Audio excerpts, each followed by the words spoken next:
Good evening, good morning, and good night. Welcome to Inappropriate Radio. It's your host, Shauna. Let's get into this. So, how are you guys doing this evening? I hope all is well.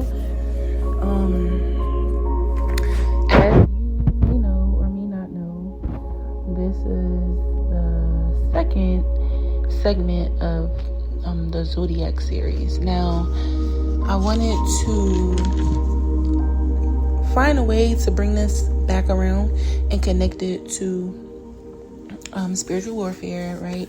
Everything that we're discussing on this podcast is going to always be related to something spiritual.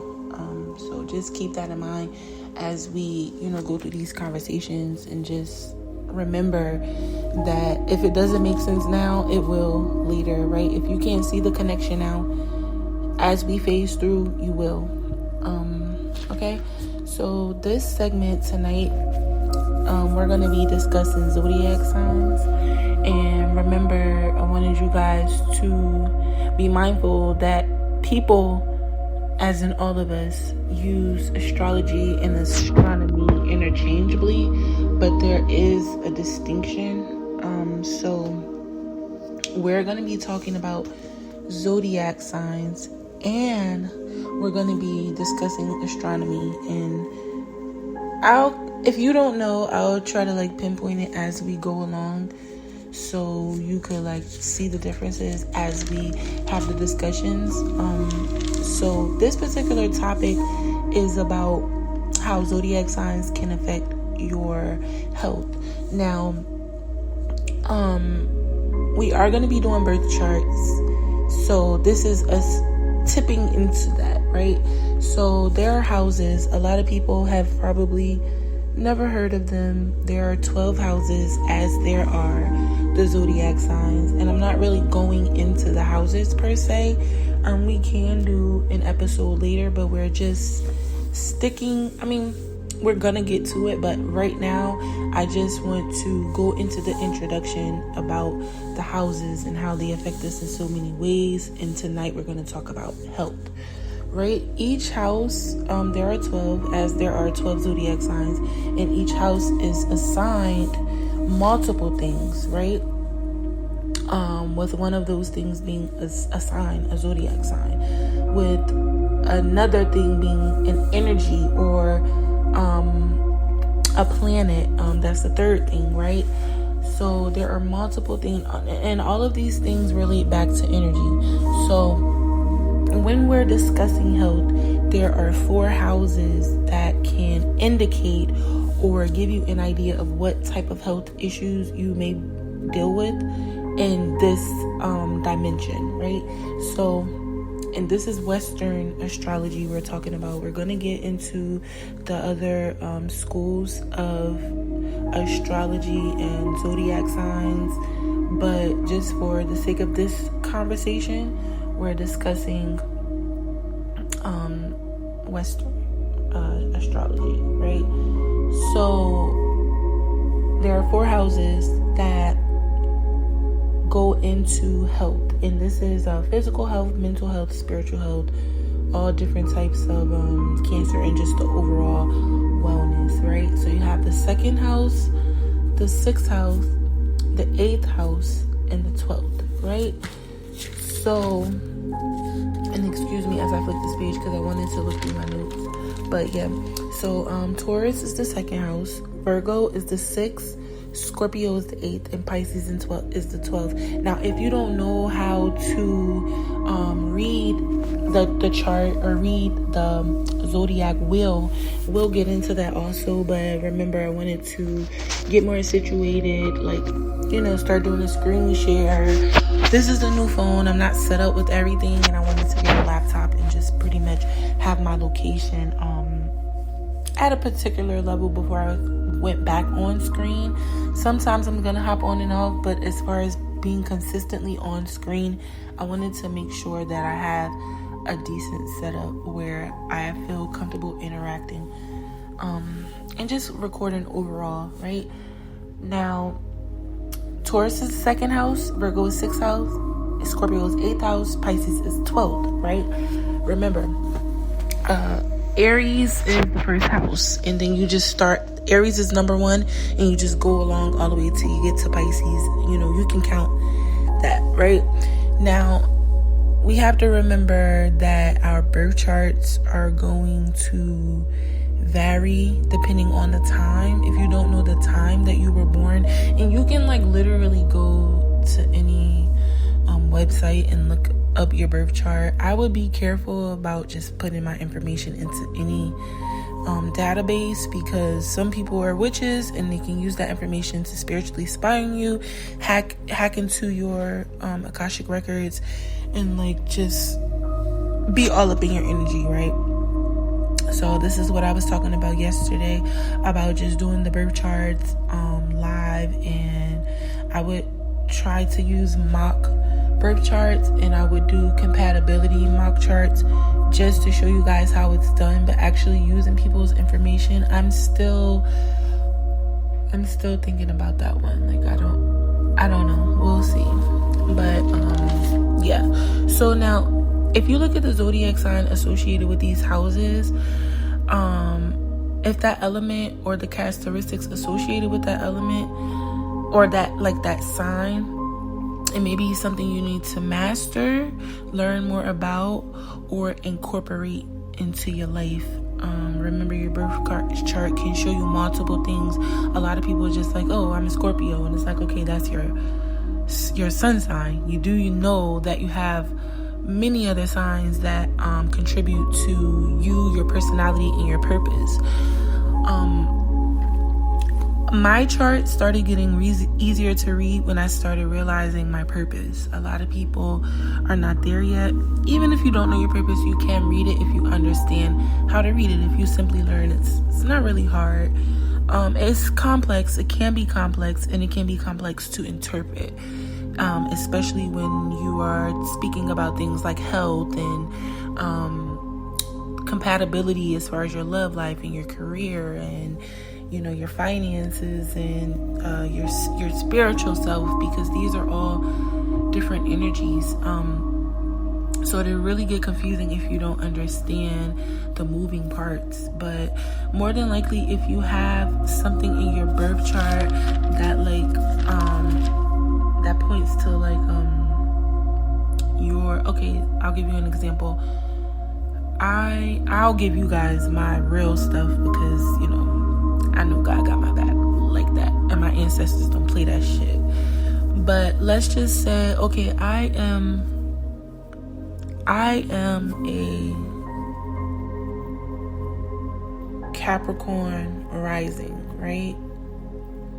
I'm a Capricorn rising, which means that in this lifetime, my focus I need to be in the energy of a Capricorn, right? Now, I am a Sun Sagittarius. That's a mean combination, by the way, off the rip. Now, I haven't even given you my moon, my ascending, my Mercury, or my Jupiter. But because of those signs that I just called out, my Mercury, my Jupiter, my ascending, my descending, along with my Sun, has allowed me to know who my soulmate was. Of course, God had given me whatever He gave me for me to know that, but on paper and as far as science and research is concerned, to have something on the physical, I was able to put a lot together based off of our birth charts. Now, I know the time that I was born, He does not, so I had to actually do a little bit of math. It's really easy. We know that one wheel is 360 degrees, right? So you have this 360 degree pie chart, and then there are 12 signs, so of course it's broken down accordingly. Now, each sign adds up to 30 degrees, so there's 10 degrees for each portion. So I am first degree Sagittarius. My birthday is November 25th. So I'm in the first 10 degrees because I'm at the very, very beginning of the sign. But when you look at the birth chart, you'll be able to see that, because my degrees for Sagittarius and my sun is really, really low. I think it's like 4 degrees or 7 degrees, like something like that. It's not even the 10, because the 10 would indicate that I'm at the end of the 10 degrees or more near the beginning of the middle of, they call it decans, first, second, and third decan. Now, that's just to give you a little idea of the birth charts and, like how we pretty much can find more about ourselves on the spiritual side, right? Now, when you look at these birth charts, a good way, like I said, you want to check those houses out. And what's crazy is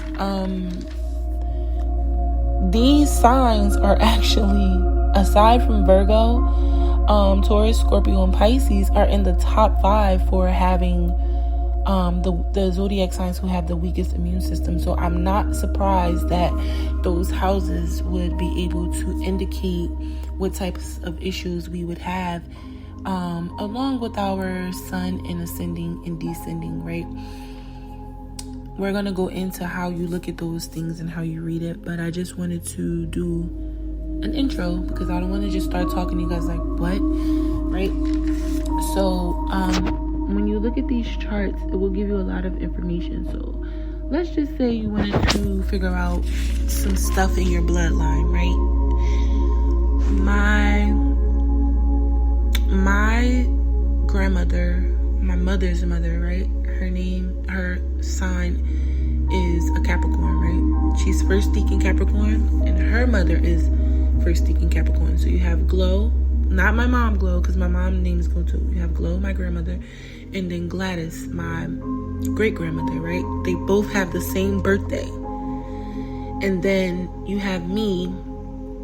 I won't go into too many details, but my ascending sign is Capricorn. So that right there off the bat let me know that the energy that they were in, I need to step into that, but clean it up and balance it out, right? Why? Because my moon sign and my descending signs are 2 signs that will more than likely balance out my ascending and my sun signs. So when you look, you'll see bloodline curses, cycles, illnesses, weaknesses, or just sinks, places where bridges can be built. You'll start to see like the energy, and it's crazy because my brother who passed away, he was the last day of Sagittarius, right? Almost a Capricorn. And then my other little brother, he's a Taurus. Last day of Taurus, just at the tip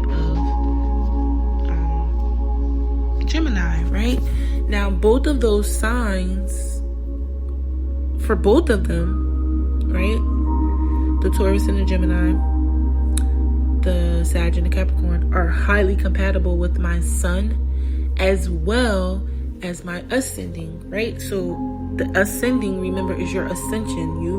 When you ascend, when you rise in spirit, you step into the energy of your ascending sign. So I was able to identify that I had to step in that energy for sure, and I was reading and everything that I thought was correct because of the signs of the people that are coming behind me, that are attached to me via the blood. Now, I'm gonna stop here, but yeah, I just wanted to use that as an example just to give you guys an idea, because we're gonna go over the houses, but I just wanted to introduce those 4 houses first because they discuss health, and that was pretty much what we were talking about.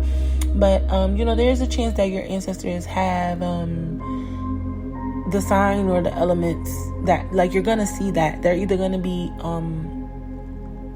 the same sign or the same element, or an opposing sign or element that will assist. So let's just say if I needed to bridge a gap, right, I would know that would be an opposing sign. So you can look at the chart and see what's opposite of the Capricorn, which is 6 signs over. So Aquarius, Pisces, Taurus. What is it? 6 signs from Capricorn. I'm not going to count right now, but yeah, that's the opposite. The opposite sign is 6 signs over. This is all pretty much information that you guys can look up. It's really simple. I'm just doing the groundwork, so when we start going into details, it makes sense if you've been following along. But yeah, I'm gonna go ahead and let you guys go. I hope all is well. I hope you have been enjoying your night.